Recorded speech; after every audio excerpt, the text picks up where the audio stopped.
আসসালামু আলাইকুম। আশা করছি সবাই ভালো আছেন। আলহামদুলিল্লাহ আমরা বেশ ভালো আছি। নতুন আরও একটি ভিডিও নিয়ে আসলাম আপনাদের জন্য। আশা করছি শুরু থেকে শেষ পর্যন্ত দেখবেন, ভালো লাগবে।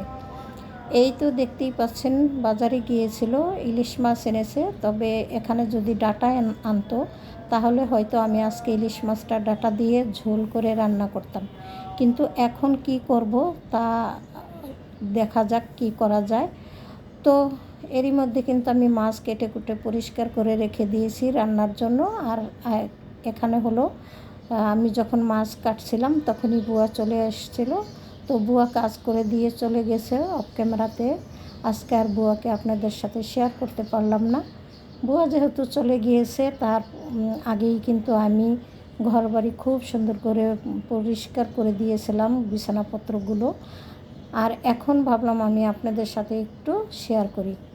তো আমার বিছানার চাদরটা আমি চেঞ্জ করে দিয়েছি, সেই সাথে ছোটো ছেলের রুমেরও চাদর চেঞ্জ করে দিয়েছি। অনেক দিন হয় চাদরগুলো চেঞ্জ করা হয় না। তবে আমার বাসায় তো ছোটো বাচ্চা নাই, সে কারণে বিছানাপত্র কিন্তু একটু ময়লা কমই হয়, যেহেতু বড় বড় ছেলেরা। আর ছেলেরা ওইভাবে বিছানাতে থাকেও না, ওরা বাহিরেই বেশি থাকে। সে কারণে আমার ঘরের বিছানাপত্র আমার একটু ধোয়াধায়ি দেরি করেই করা হয়। যাই হোক, এখানে আমি কিন্তু আপনাদের সাথে ঘরবাড়ি শেয়ার করতে করতে চলে আসলাম বারান্দাতে। বারান্দা দিয়ে আপনাদেরকে সামনের ভিউটা একটু দেখিয়ে দিলাম, খুবই সুন্দর। আর তারপরে আবার ব্যাক করে চলে আসলাম আমার রুমের ভিতরে। আমার রুমটা কিন্তু বিশাল বড়, কারণ হচ্ছে এই বাসাটা হচ্ছে অনেক আগের, তো সেই হিসাবে কিন্তু রুমগুলো বেশ বড় বড়। একদিকে অসুবিধা হলেও অন্যদিকে কিন্তু আবার সুবিধাও আছে। হয়তো টাইলস করা না, কিন্তু বেডরুম বা যে কোনো রুমই বিশাল বড় বড়। সব বড় ছেলের রুমটাও খুব সুন্দর করে গুছিয়ে নিয়েছি, ডাইনিং টেবিলও খুব সুন্দর করে গুছিয়ে নিয়েছি। তো সব কিছুই তো আপনাদের সাথে মোটামুটিভাবে শেয়ার করলাম। এখন হয়তো আমি রান্না করতে চলে যাব, আর কি কি রান্না করি আপনাদের সাথে শেয়ার করব। বা রান্নাবান্নাগুলো আমি অফ ক্যামেরাতে কিন্তু মোটামুটিভাবে করে নিয়েছি, যেহেতু বুয়া বাসায় ছিল সেই হিসাবে আমি কিন্তু রান্না আগেই বসিয়ে দিয়েছিলাম। আর অলরেডি এমনিতেই আজকে সকালবেলা ঘুম থেকে উঠতে একটু দেরি হয়ে গেছে, নাস্তাও অফ ক্যামেরাতে করে নিয়েছি। কেননা বাজার করে এসেই তাড়াহুড়ো করে নাস্তা করে উনি কিন্তু চলে গিয়েছে ওনার কাজের স্থানে। তারপরে আমি কিন্তু আমার কাজগুলো করেছি, সেই হিসাবে কাজ করতে একটু দেরি হয়ে গেছে। এই যে দেখতেই পাচ্ছেন, এখানে ভাতটাও কিন্তু আমার হয়ে গেছে অলরেডি। এর আগে কিন্তু আমি কি কি রান্না করেছি সেগুলো সবই আপনাদের সাথে আমি এখন একটু শেয়ার করে দেব। ধীরে ধীরে কিন্তু অফ ক্যামেরাতে সমস্ত সবই আমি রান্না করে নিয়েছি। ইলিশ মাছটা ভেজে ভুনা করে নিয়েছি, সেই সাথে করলা ভাজি করেছি, ডাল দিয়ে আম দিয়ে ডাল রান্না করেছি, বা আম দিয়ে ডাল রান্না করেছি, বা ডাল দিয়ে আম রান্না করেছি। আর সেই সাথে রান্না করেছি হলো মুরগির মাংস বা চিকেন। তো যাই হোক, এই যে দেখতেই পাচ্ছেন ভাত কিন্তু আমি মার গেলে নিয়েছি। এখন হলো দুপুরের খাওয়া দাওয়ার পালা। তো খাবার দাবার এত তাড়াতাড়ি তো আর খাবো না, খাবো আর একটু পরে। কেউ এখনও পর্যন্ত বাসায় আসেনি। এখানে কিন্তু দুপুরে এসে খাওয়া দাওয়া করে তারপরে আবার কিন্তু আমার হাজব্যান্ড চলেও গিয়েছে।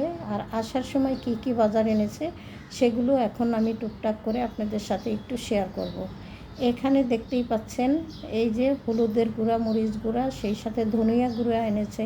তবে ধনিয়া গুঁড়ার কালার এমন আর হলো অনেক মিহি, তো আমি বুঝতে পারলাম না এগুলোর ভিতরে কি আটা বা কোনো কিছু মিক্স আছে কি না, বুঝতে পারছি না। কারণ এত ফিনিশ বা নিফিস করার কথা না, থাকার কথা না।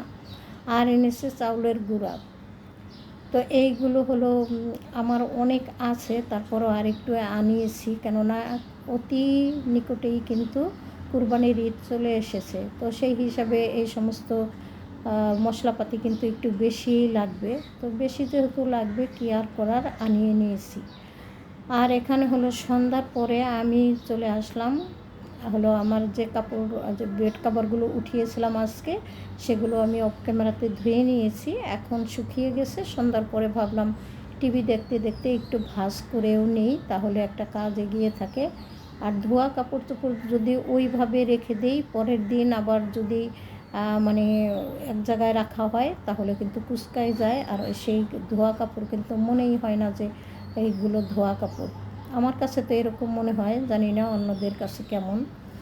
যাই হোক, এখানে এক এক করে কিন্তু আমি যে সমস্ত কাপড়গুলো ধুয়েছিলাম সব কিছু একদম টিপটপ করে ভাঁজ করে নিলাম।